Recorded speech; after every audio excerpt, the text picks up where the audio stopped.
פרויקט מתקרבים למצוינות. הגה אותו מר דוד שרת, מנהל אגף החינוך בעיריית מעלה אדומים, ויואב שור, סגנו.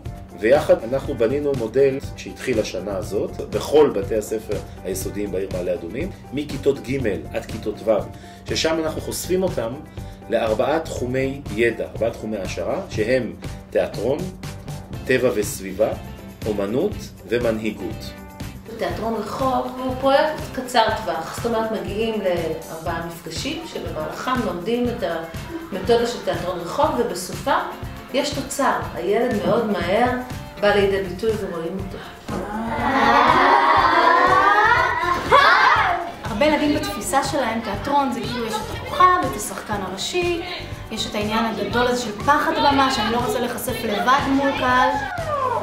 תיאטרון רחוב, כל הקבוצה עובדת יחד ומחקה את המורה, כמו תרגיל מנהיג, אז הילד מרגיש מוגן. מצד אחד יש את המורה שעושה וקל לי לעשות, כולם עושים יחד איתי. מצד שני, זה מעט מאוד מילים, זה יותר הברות או פנטומים. עושים באים מהילדים. אני שואלת, אני מנחה, אני אומרת, איזה דבר מציק לכם, מפריע, מעניין, מה הייתם רוצים שיהיה? ואיך אנחנו מנסים לחשוב מה מתאים לתיאטרון, מה מתאים לבמה, מה מתאים להצגה.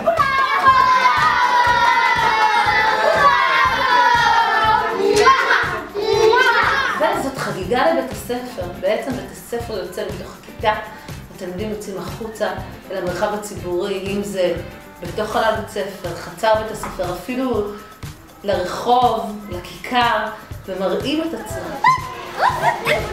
התהליך הזה נותן להם המון לביטחון, להעצמה העצמית שלהם, והילדים תמיד מסיימים את הפרויקט באיזושהי תחושה של אנחנו רוצים עוד, זה לא מספיק. אני למדתי על עצמי שאני שחקנית מאוד טובה ולא ידעתי שיש לי את הכישרון הזה ואת היכולת.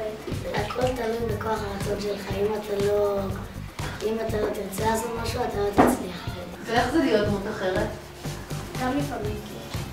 אני מוכרח לומר שכולם מופתעים לטובה מהפרויקט הזה. כל מנהלות בתי הספר וכל המחנכות מאוד מברכות על הפרויקט הזה. התלמידים וגם המורים חוו מה זה למידה משמעותית במיטבה. התוכנית הצליחה להביא לידי ביטוי כישורים של תלמידים שלא בהכרח מצליחים לבוא לידי ביטוי תחת לוח, כיסא, מורה. אוללה! נהנינו מאוד בתור כיתה, בתור מחנכת. לראות ילדים שבמהלך חצי שנה לא פתחו את הפה שלהם, כאן באו, השתתפו, הציגו, רקדו, פשוט מדהים. היה! אני מאוד תצורה. כמנהלת הרגשתי שזכיתי לערך מוסף.